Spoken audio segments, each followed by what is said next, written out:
दोस्तों, आज की कहानी है छोटे छोटे कदम ही बड़ी मंजिल तय करते हैं। कितना ही लंबा रास्ता हो, बस कदम उठाने भर की देर है, तय कर लिया जाता है। कई बार सफर में कुछ अच्छे लोगों का साथ आपके सफर को थोड़ा आसान बना देता है। डॉक्टर नेहा ने आनंदी दीदी की तरह देखते हुए हॉल में बैठे हुए बच्चों को संबोधित करते हुए कहा। कल तक एक धंधे वाले की बेटी का स्टिकर लिए घूम रही नेहा आज विदेश की पीएचडी करने के बाद डॉक्टर नेहा बन गई थी। उसने अपने प्रयासों और आनंदी दीदी के साथ ही अपनी पहचान और जिंदगी बदल डाली थी। आनंदी दीदी एक एनआरआई थी जो वेश्यावृत्ति के जाल में जकड़ी हुई महिलाओं की मदद करने वाले एनजीओ के साथ काम करती थी। आनंदी दीदी को जब नेहा ने पहली बार देखा था, तब नेहा कोई 8 वर्ष की थी। उन गंदी बदबू मारती गलियों में आनंदी दीदी अकेले ही घूम रही थी। उनके हाथों में कुछ पैकेट्स थे जो वह घर जाकर बेच रही थी। फिर आनंदी दीदी उसके घर पर भी आई थी। तब नेहा की माँ रानी एकदम फ्री थी। नेहा समझ नहीं पाती थी कि दिन में सुनसान रहने वाली ये गलियां रात को इतनी गुलजार कैसे हो जाती हैं। पूरे दिन दर्द से कहरने वाली और रात सोते रहने वाली उसकी माँ रात होते ही एकदम चुस्त दुरुस्त कैसे हो जाती है। अगर नेहा कभी अपनी माँ से पूछती भी तो वह उसे यह कहकर चुप करा देती थी कि तू अपने काम से काम रखा कर, तेरी फालतू की बातें लिए मेरे पास समय नहीं है। नेहा को अपनी माँ बड़ी अजीब लगती थी। कभी तो कहती थी कि पता नहीं तू क्यों आ गई, कभी कहती कि तू है तो जीने का आस है। एक बार नेहा अपनी माँ की लिपस्टिक और काजल लगाकर खुद को आईने में निहार रही थी।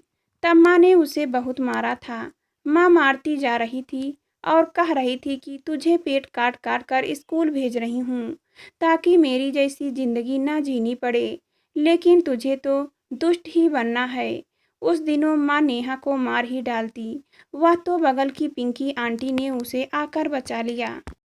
माँ रोती जा रही थी और कह रही थी कि पता नहीं किस कमीने का कंडोम फट गया और यह मेरे पेट में आ पड़ी। अगर समय से पता चल जाता तो सफाई करवा देती। हम कितनी ही कोशिश कर लें, दुष्ट की बेटी दुष्ट और बेटा दलाल ही बनेगा। तब नेहा की माँ की बात समझ नहीं आई थी, लेकिन वह इतना तो समझ ही गई थी कि दुष्ट बनना अच्छी बात नहीं है।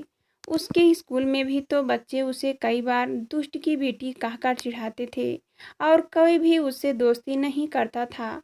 उसी स्कूल में भी तो आनंदी दीदी से पहले उनकी गली में आने वाली एक दीदी ने ही डलवाया था। आनंदी दीदी ने माँ को वह पैकेट पकड़ा दिया था और कहा था कि अगर ग्राहक उपयोग न ले तो तुम ही यह यूज कर सकती हो। नेहा को तब तो कुछ समझ नहीं आता था, लेकिन बड़े होने पर वह समझ गई थी कि आनंदी दीदी और दूसरे कई लोग उसकी माँ को कंडोम देकर जाते थे।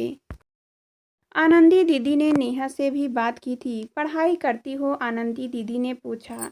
हाँ, पास के स्कूल में जाती हूँ, नेहा ने जवाब दिया। पढ़ना अच्छा लगता है? आनंदी दीदी ने पूछा। हाँ, पढ़ना अच्छा लगता है, लेकिन स्कूल जाना बिल्कुल अच्छा नहीं लगता, नेहा ने कहा। क्यों? आनंदी दीदी ने पूछा। बच्चे मेरे साथ बैठते नहीं, बात नहीं करते, नेहा ने कहा। अच्छा, बड़े होकर क्या बनोगी? आनंदी दीदी ने पूछा। खराब नहीं बनूंगी, मुझे माँ जैसा नहीं बनना, नेहा ने तपाक से कहा। अच्छा, तो कुछ भी हो जाए स्कूल जाना बंद नहीं करना, आनंदी दीदी ने कहा।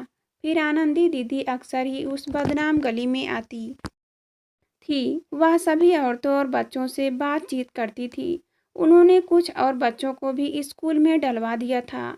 कुछ दिनों से नेहा की माँ की तबीयत थोड़ी नासाज रहने लगी थी। माँ को हल्का हल्का बुखार रहता था, बहुत ही ज़्यादा कमजोरी भी महसूस होने लगी थी। माँ के ग्राहक भी कम हो रहे थे। तब आनंदी दीदी बड़ी मुश्किल से माँ को डॉक्टर के पास ले गई। डॉक्टर ने माँ के कुछ टेस्ट किए थे। अगले दिन आनंदी दीदी वह रिपोर्ट अपने हाथों में लिए आई थी। रानी, तुम्हें अपना ध्यान रखना होगा, तुम्हें एड्स हो गया है। आनंदी दीदी ने नेहा की माँ के हाथों को अपने हाथों में लेते हुए कहा। नेहा की माँ ने आनंदी दीदी से अपने हाथ छुड़ा लिए थे और सिर्फ इतना ही बोली कि यह तो होना ही था एक दिन। जिंदगी तो ऐसे ही कट गई, लेकिन अब तो मौत भी ढंग से नहीं मिलेगी। मैं तड़प तड़प कर नहीं मरना चाहती। नहीं, दवा और अच्छे भोजन से तुम ठीक रहोगी। आनंदी दीदी नेहा की माँ को समझा रही थी। दीदी, क्यों झूठी दिलासा दे रही हो? अपने आसपास कितनी ही औरतों को मरते देखा है। नेहा की माँ ने कहा। फिर नेहा को गले लगाकर जोर जोर से रोने लगी थी। दीदी, मेरी बेटी को इस दलदल से बचा लेना। माँ बस रोते हुए यही कहे जा रही थी। नेहा की माँ बहुत दिनों तक इस बीमारी से नहीं लड़ पाई थी और एक दिन खांसते खांसते रानी इस दुनिया को अलविदा कह गई थी। रानी के मरते ही उस बदनाम गली के दलालों ने अपनी गिद्ध दृष्ट रानी की मायूस बेटी नेहा पर गढ़ा दी थी। लेकिन सही समय पर आनंदी दीदी पुलिस को लेकर वहां पहुंच गई और नेहा को उन्होंने दलालों के हाथों बिकने से बचा लिया था। आनंदी दीदी 10 वर्षीय नेहा को अपने साथ लेकर आ गई थी। आनंदी दीदी ने निराश्रित नेहा जैसे बच्चे के लिए एक अपना घर शुरू किया। धीरे धीरे दीदी को और लोगों की सहायता भी मिलने लगी। नेहा ने एक बार दीदी से कहा कि दीदी, मुझे विदेश पढ़ने जाना है। आनंदी दीदी ने कहा, नेहा, खूब मेहनत से पढ़ाई करो। अच्छे अंक आएंगे तो हम स्कॉलरशिप के लिए कोशिश करेंगे। नेहा ने दीदी की बात गांठ बांध ली थी। वह जी जान से पढ़ाई में जुट गई थी। जैसे अर्जुन को केवल मछली की आंख दिखाई देती थी, वैसे ही उसे अपनी नई पहचान दिखाई देती थी। 10वीं क्लास में नेहा ने अपना स्कूल टॉप किया। स्कूल टॉप करते ही बच्चों की उसके प्रति दृष्टि बदल गई थी। अब उनकी घृणित नजारे प्रशंसा भरी नज़रों में बदल गई थी। नेहा ने भी इस फर्क को महसूस किया। वह समझ गई कि अपनी पहचान बनाना अपने हाथों में है। मांगने की से इज्जत नहीं मिलती, बल्कि उसे कमाना पड़ता है। 12वीं की परीक्षा में नेहा ने अपना जिला टॉप किया। नेहा ने विभिन्न विदेशी विश्वविद्यालयों में स्कॉलरशिप के साथ प्रवेश पाने के लिए आवेदन कर दिया था। नेहा को कुछ जगहों से इंटरव्यू कॉल भी आई और अंतिम रूप से नेहा का चयन हो गया। आज नेहा डॉक्टरेट करके आई थी। उसने अपनी पहचान बदल दी थी।